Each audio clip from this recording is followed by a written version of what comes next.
This video was brought to you by Gamersgate.com. Download games anytime, anywhere. Skip it up and that up. Well, shit. This is interesting. An anonymous developer source, or multiple sources, have said that the PS4 really is 50% faster than the Xbox One. Not on paper, not just in theory. It really is. Let me explain. Memory reads on PlayStation 4 are 40 to 50% faster than Xbox One, and the arithmetic logic unit, ALU for short, on Sony's graphics card is also said to be twice as fast as the Xbox One. Here is a real-world example this anonymous quote-unquote source is given. A current multi-platform title that's coming out for the PS4 and Xbox One can run at a resolution of 1920 by 1080 at 30 frames per second on the PlayStation 4.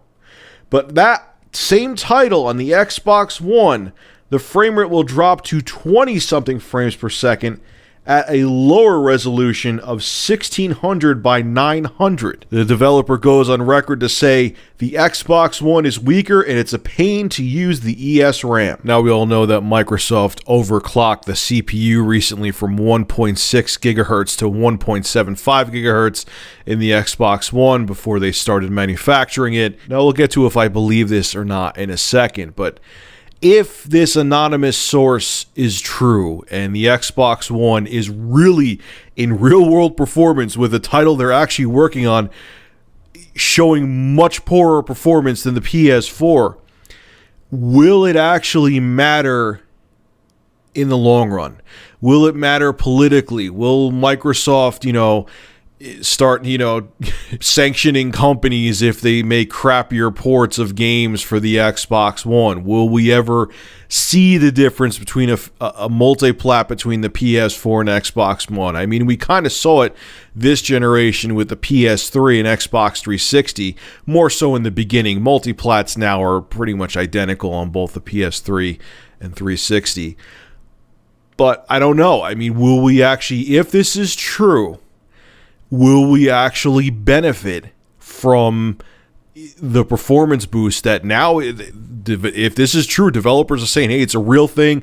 It's not just on paper. This isn't just something that Sony's pulling out of their ass. This is real world performance. Will we actually see it, or will Microsoft, be throwing money at people to sweep it under the rug so multi-plats are identical? The second thing is, do I think this is true? I just can't, like I've said before, picture Microsoft letting there be that much of a performance gap. I mean, look, let me let you in on a news flash, and you guys are smart, so I'm sure you realize it already. Microsoft and Sony know what each other are doing. I'm sure that Microsoft knew what GPU and what processor was going in the PS4, and I'm sure vice versa. I just can't picture them letting there be such a performance gap in the PS4 and Xbox One that the same multi-plat game can't even run at full HD on the Xbox One, and it can run at full HD at 30 frames per second on the PS4. It's just making me scratch my head. I can't picture them allowing that to happen. But who knows at this point? I mean, I'm still going to stand by the fact that I don't really think there's going to be that much of a difference or any difference at all between the PS4 and Xbox One. But if this holds true, damn. I mean, it's not really going to hurt the Xbox One. But in the long run, if this is true, it could. Okay, because developers 5 or 6, look, both Sony and Microsoft are saying this is going to be a 10-year run. I've said that before.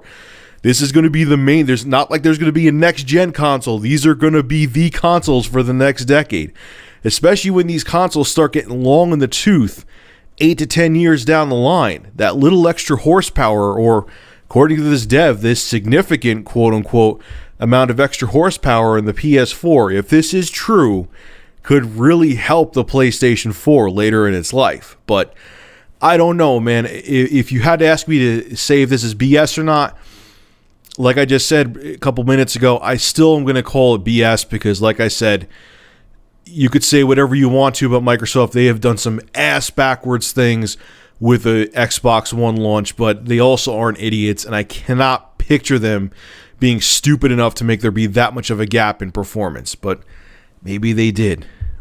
Damn if they did, though. Holy shit.